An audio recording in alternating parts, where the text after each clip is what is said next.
Chapter 9. Figure it out so you can fix it. Why you have to cut your hair? Mandela's Zaidi asked. You play with your feet. The hair doesn't touch the ball. Who are you representing? Kanu Bia said. I represent myself.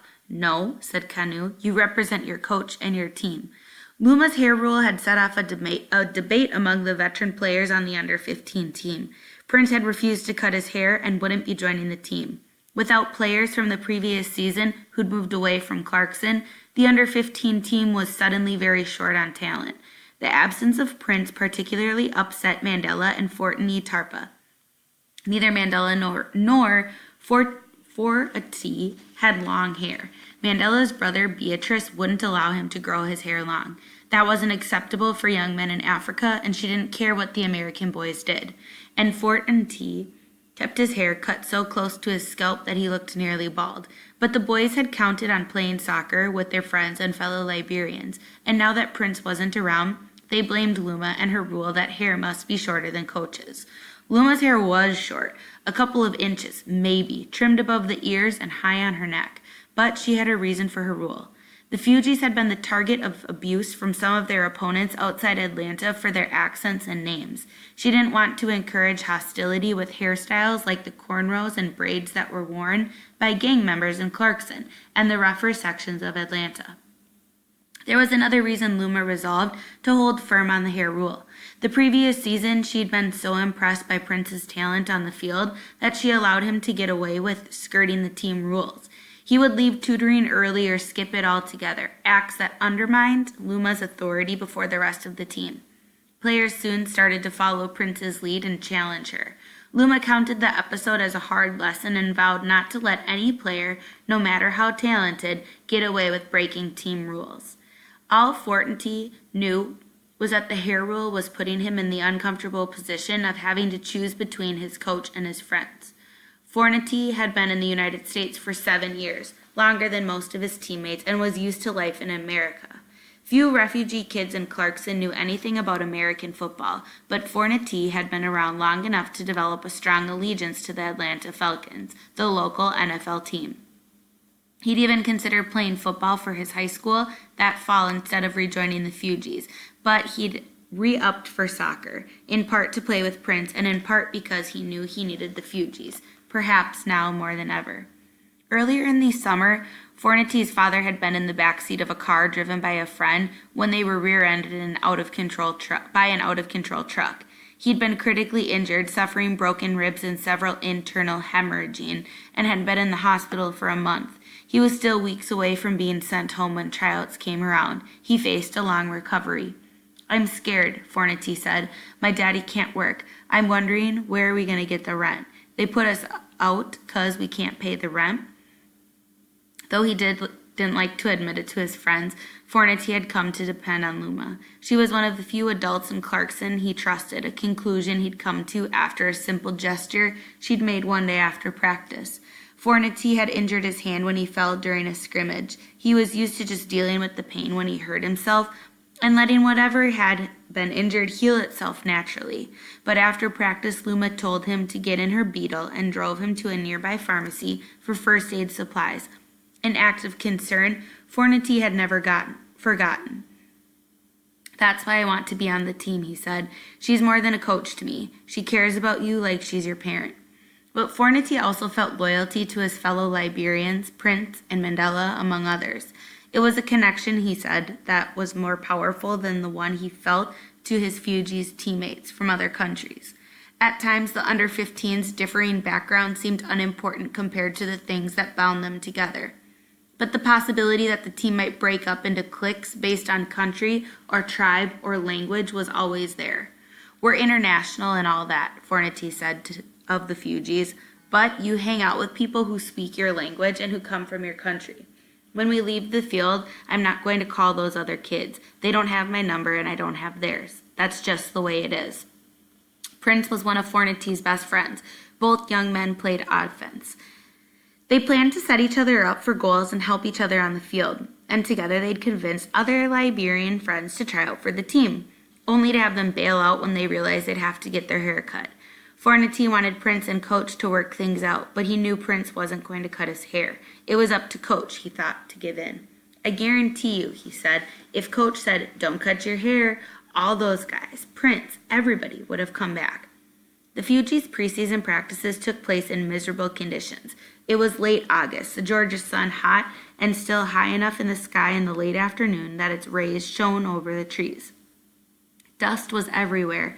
The players inhaled it as they played. It settled in their hair and eyes and on their clothes, giving sweat-soaked t-shirts the feel of wet, sandy beach towels. Mixed with sweat, the dust formed a paste that collected inside the boys' cleats, gnawing blisters into their ankles. And yet no one mentioned this quiet scourge, not Luma and not her players. It was as if all had made an agreement not to bring up the shortcomings of their new home. The regimen for each of these early practices was the same. The under-15s practiced on Tuesdays and Thursdays, the 13s and 17s on Mondays and Wednesdays. For the first half of the days on which Luma coached two teams, the under-17s practiced first while the 13s received tutoring in an Indian Creek Elementary classroom from Tracy and whomever else she could find to volunteer to help the boys with their schoolwork.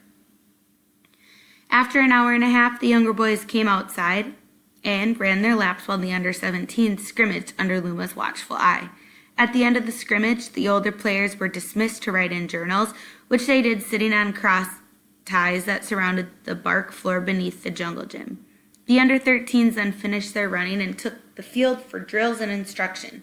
Practice for all the teams began with 25 minutes of running laps on the grass just inside the asphalt track. When boys misbehaved, Luma would run them to exhaustion.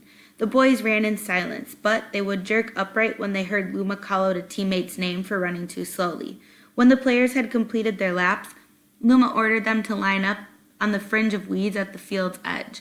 There she led them through sit-ups, push-ups, leg lifts, and bicycle kicks, walking up and down the line to push down the backs of players who tried to make their push-ups easier by bending up at the waist, or to stand over a player who was groaning during leg lifts to make sure his heels never touched the ground. After exercises, she laid out a line of small orange cones and ran the players through a series of drills, quick passes, headers, and chess. Practice ended with the scrimmage, the highlight of the afternoon for the boys. Luma divided the players into teams. The boys deposited into two clumps of sweaty t-shirts in the dust at either end of the field to make the goals. Luma blew the whistle and let them play. Play they did. Young men who had seemed exhausted after drills found enough energy to sprint up and down the field without pause.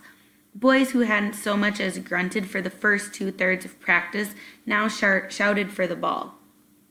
The commotion had a way of drawing in the rest of the neighborhood. Children on the jungle gym climbed higher to get a better view. Their parents and some of the older Clarkson refugees who'd come out for their evening exercise turned toward the field as well, or sat down on the cross ties parallel to the track to watch. Luma expected her players to work hard and take practice seriously, and above all to obey her. A player shouldn't have to speak perfect English to understand that goofing off in practice wasn't allowed, and if there wasn't any doubt about that, Luma's sharp tone let all of her players know when she meant business. When she sensed she was being tested, she responded swiftly, sending kids home or ordering them to run extra laps at the first sign of disobedience. One afternoon, as the under-13 Fugees were running, Luma heard the boys cackling and shouting. A boy named Hussein, a small Mescahitan Turk with big eyes set wide apart, was skipping and thrashing his arms, making his teammates laugh. "Hussein," Luma barked, "stop that now." Hussein spoke only a few words of English, and it was unclear whether he understood Coach's order.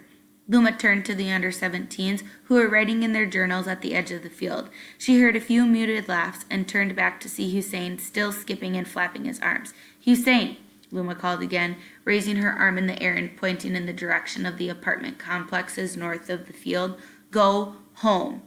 Hussein came to a halt, and his expression turned to confusion as the other players ran past him, suddenly quiet.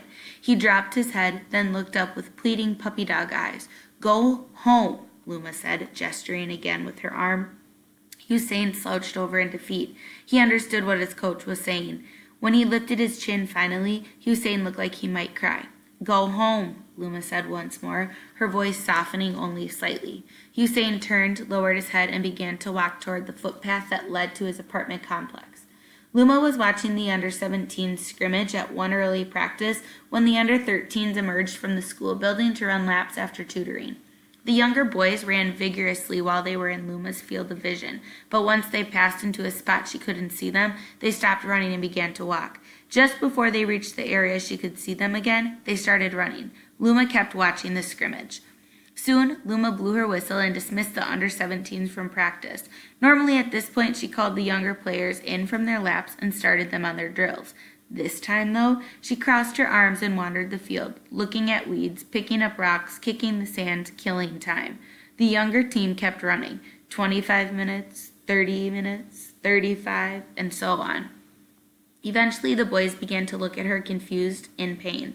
Luma didn't respond, and they kept running and running. "Coach, what did we do wrong?" Benvenu finally yelled out from across the field as he held his cramping stomach. Luma looked at her watch. 40 minutes of running. "It took them this long to figure it out," she said, shaking her head in disbelief. Luma blew her whistle and called in the 13s. From now on, she told them they would no longer run laps around the track out of view. Instead, they would run back and forth at one end of the field in her direct line of sight, so she could keep an eye on them. The boys looked at one another with a mixture of guilt and anger, as if searching for one among them who had suggested trying to put one over on their coach in the first place. It hadn't been such a bright idea after all.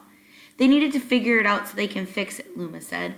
If Luma's way of teaching these lessons to her players seemed harsh, she made no apologies.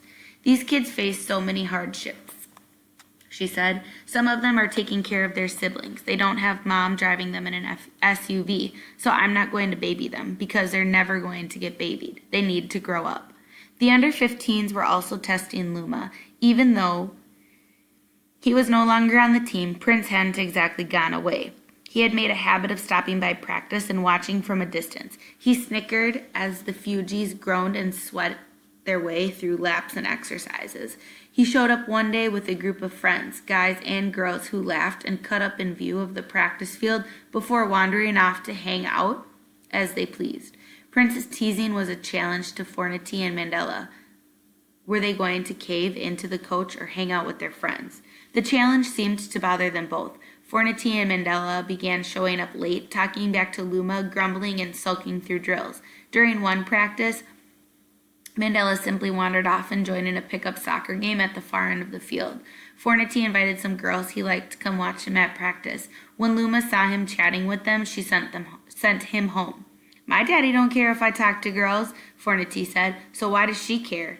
The other players were starting to notice Fornity and Mandela's disrespect, and that was a bad omen heading into the team's season opener just a week away. Luma had to decide what to do. Her first instinct was to blame the new field. The old field at the community center was fenced off and private. Prince wouldn't have even been allowed on the property, but she also felt a pang of sympathy for Prince. He was showing up, she suspected, because on some level he wanted to be on the Fugees, or at least to play soccer with his friends. There was a simple way he could do that, and it involved nothing more complicated than a pair of scissors. On that, Luma wouldn't budge. Mandela Ziti didn't like thinking of himself as a refugee. Refugees, to his mind, weren't American. They were poor. It was true that there had been times where Mandela's mother, Beatrice, was too broke to even buy food for her 3 sons. Mandela didn't want people to know about this, especially not his friends. Like a lot of 15-year-olds, he worried about what other people thought of him. On school days, Mandela wore what American kids wore. Long t-shirts that hung halfway to his knees, blue jeans so big and baggy that they slid off his hip bones, and clunky high tops that left untied so the laces trailed behind him. But when someone pulled the camera at home, Mandela would go to his closet and pull out his church clothes, his clean white dress shirt with a crisp collar, his smooth black pleated slacks, and his shiny black shoes. He didn't want to look like a poor person. You never knew who might see a photograph. Mandela didn't ask for help, and if he ever felt sorry for himself, he didn't let on. Instead, he got mad. When Mandela got mad, he got quiet. When he would get mad, "Oh my gosh," said Alex Nishatis, Mandela's teammate. Alex laughed nervously at the thought. Nobody would want to talk to him. They were afraid. When Mandela's little brother, Jeremiah, joined the Fugees, Mandela made fun of him. Soccer was whack, he said, for refugees. Jeremiah loved soccer and wanted his brother to play for the Fugees too. On the